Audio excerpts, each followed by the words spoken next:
Well, it seems as though I haven't checked out Skid Row in over a year, so that's what I'm going to do today. Hi everyone, welcome back to my channel. I'm Jennifer Glatzhofer, but you can call me Jen. I'm a singer and a voice teacher, and as you can see from the title, I'll be looking at 18 and Life by Skid Row. My two reaction and analysis to Skid Row were Wasted Time and I Remember You. I absolutely loved Sebastian Bach's voice, and I am back again to check out 18 and Life. If this is your first time over here on my channel, then let me tell you now that I do pause and talk about the vocals. This is a reaction and an analysis video, and I like to talk about the voice. If, however, you want to watch the full video uninterrupted, I have, as always, left the link to the original video in the description below. Please do go and check out the other links in the description below, like my Patreon page. There's lots of fun going on over there, and you can also find my merch site and my Bandcamp page. In case you didn't know, I released my debut album this year. It is called Echo, and you can stream it now on all major streaming platforms, but you can also purchase a vinyl record or a digital download. Right, please hit that subscribe button and the bell button, and let's get to Skid Row, 18 and Life. Whoa,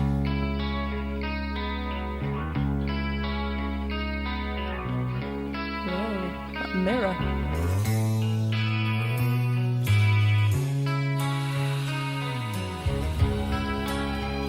Ooh.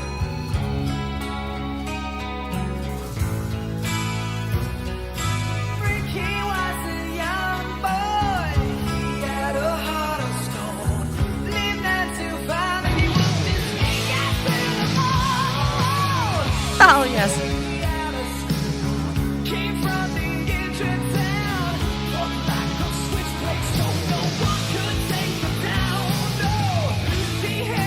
Okay, this is high intensity stuff vocally and storyline emotionally as well. There's, you know, it all works hand in hand together. This is very heightened emotionally led. And I love that, you know, as we get higher in our vocal range, we are going to be needing more tools to help us if we're after a more full sound. The vocal folds are thinning out as we get higher. So if we're wanting to make a full sound, we need to include things like resistance or twang. So there's lots of things that are added into the mixture, therefore making it feel more emotional because we're having to add things like a whiny kind of cry feel to make sure there's enough resistance. So it kind of works hand in hand with the emotional storytelling, right? I love these kind of screamy, distorted sounds. Let's go.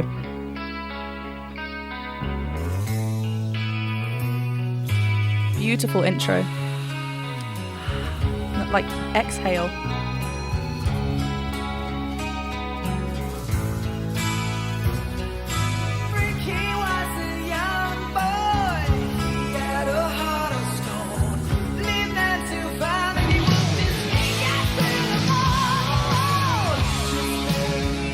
And then we get into the full drum rhythm there as well. But otherwise, it's just his vocals. And let me get the lyrics up. Ricky was a young boy. I love how it had this kind of like slide at the end. And it's very connected to the words. We're not letting go too much of the words. But we're right up here when we start. And I love as well as we descend, we're getting a little bit breathier with the vocals. So it's like we're allowing some of the disconnect in the vocal folds not to touch all the way when they're vibrating. So that breath comes through a bit more. So different from the live 9 to 5 and worked his fingers to the bone right up there. Lovely ab placement as well. We want to make sure we've got this lovely space that we can play with, so we can add some distortion. That kind of that almost pressed sound shouldn't feel pressed in our vocal folds. It's actually the false vocal folds. 2 lines in, and there's so much going on vocally as well, which is great.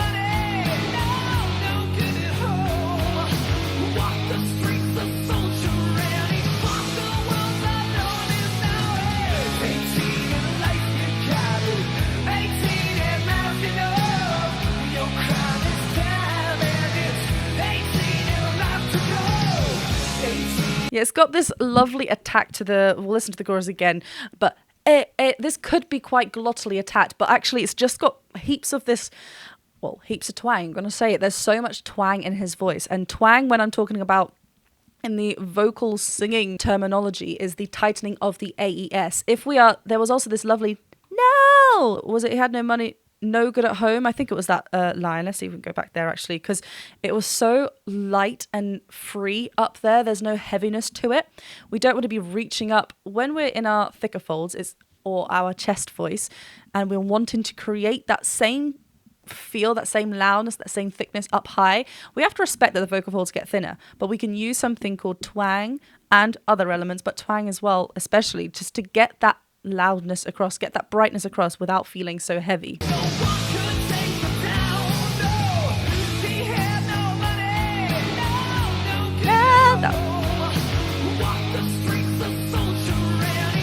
So much distortion in the guitars as well.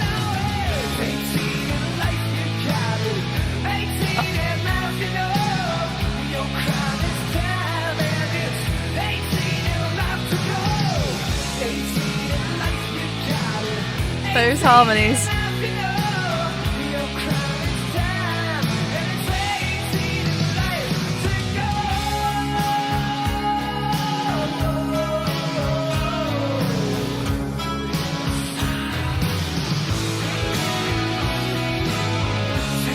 Yeah, lovely link there as well. There's all these breath like exhales coming out, which is great.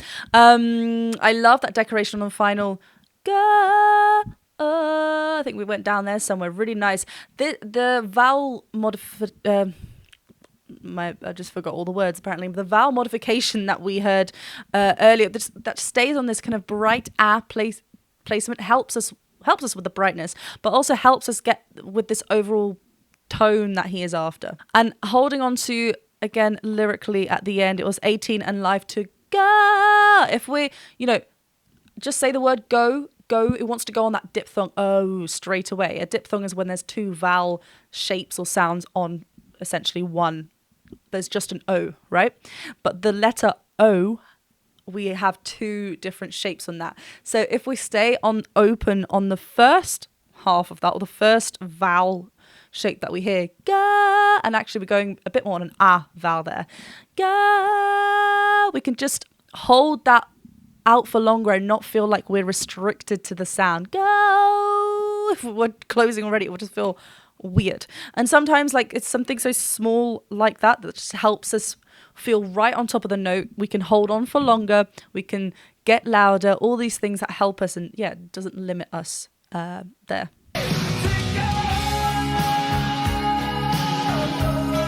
And then he uses the lips to change that vowel.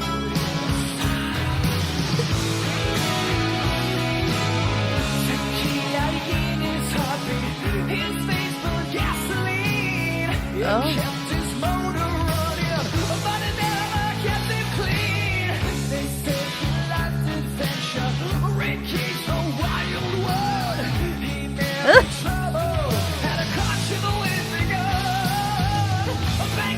Crikey. Okay, I love how, obviously we keep returning back to Ricky. Ricky's the wild one. I love how when we heard that Ricky's the wild one, we had, again, a bit of that distorted feel in the vocals.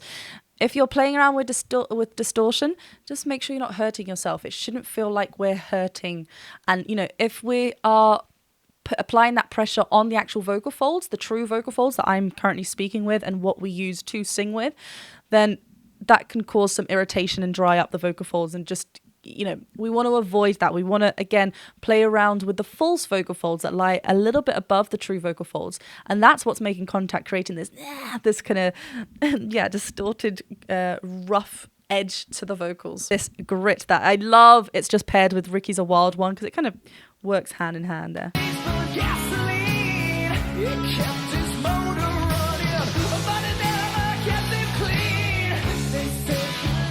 Oh, and that guitar.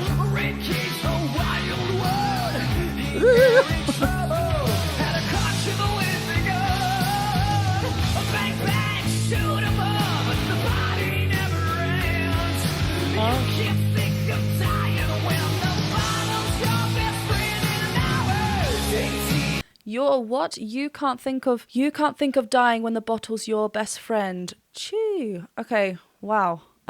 Please let me know in the comments more about this song lyrically and stuff. Obviously, I've got the lyrics here that I keep looking back as well.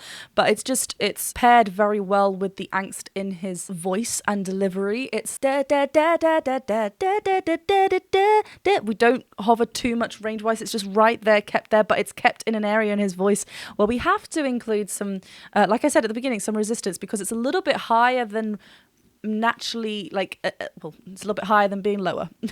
It's getting towards the top part of his chest voice, so yeah, we just have to make sure that we're lovely and supported there, but it has this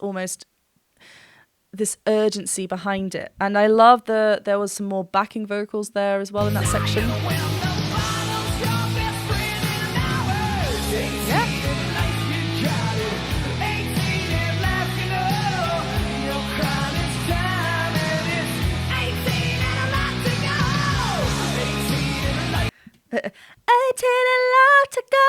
Notice, we're just gonna listen to that again, but just hear how continuous that vowel is in here. It's just gonna help us if we're changing vowels too often, especially up in an area where we don't naturally, like, we don't talk up here all the time. Like, we have to think of other things, and we want to maintain that same timbre throughout that whole phrase. You know, keeping a consistent vowel shape throughout it is just one less thing to think about, and it just places us and keeps us in this nice pocket, you know, that sounds great, that feels great, and we can keep going there.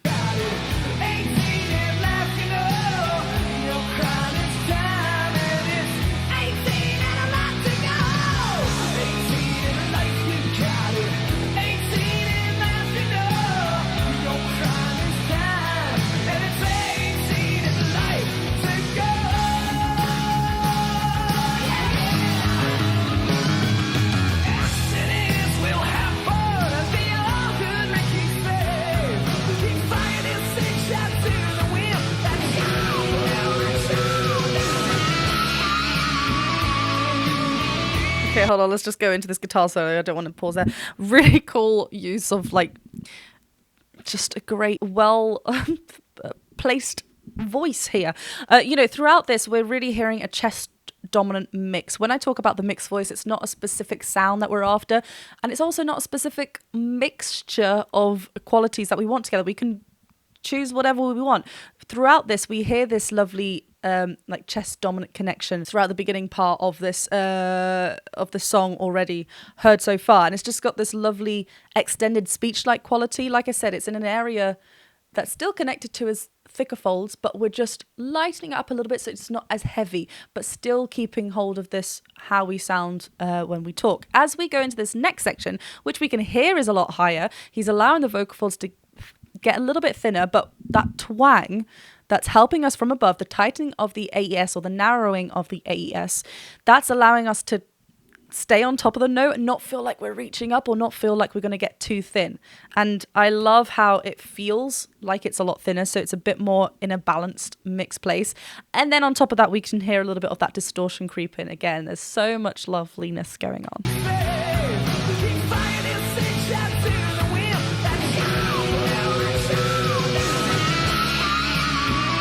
And just so flat the tongue as well.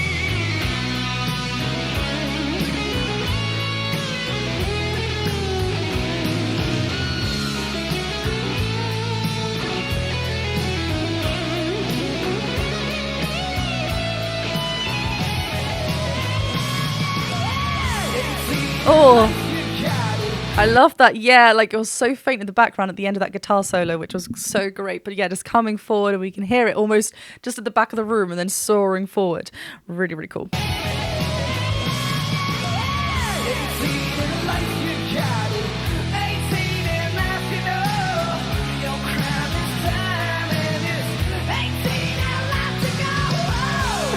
I love the change of the on the O's.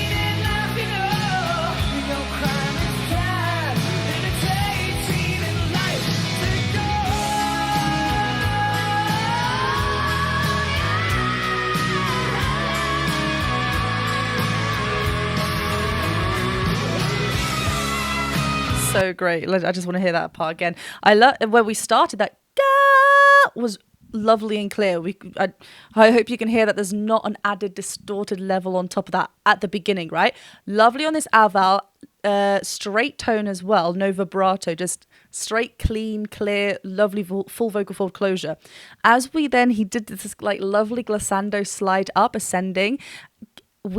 It's almost like I don't drive, but changed gear and increased that false vocal fold action. That distortion sound came up, and we let that rattle on, and it was so lovely. As I think we kept the vowel at the beginning and then changed.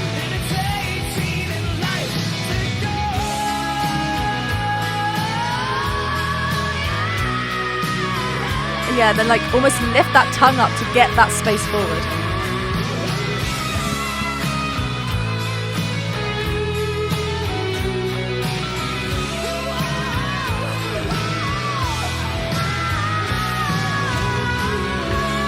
Oh.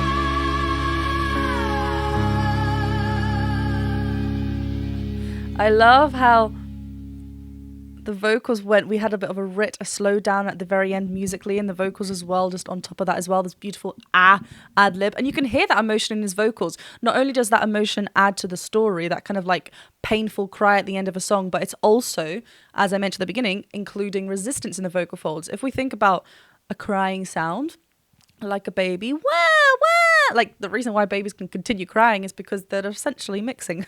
They've got it's not a heavy sound, it's just keeping right on top. It also allows us to get full vocal fold closure. We can hear how clear that sound was at the end. Such wonderful things. That was great. Well, I am so happy that I finally got to this performance 18 and live, or music video should I say, by Skid Row. Thank you so much for reminding me, for commenting on my previous reaction analysis to Skid Row. Please let me know where you want me to go next, and remember to check me out over on Patreon and my music out on any major streaming platform. And of course, have yourself a wonderful day. What are you up to? Let me know in the comments. And if you're really feeling fancy and have watched the full video, pop one of these emojis, the rock on emoji. Please hit that subscribe button, the bell button, and a thumbs up button, and I'll see you very soon. Bye.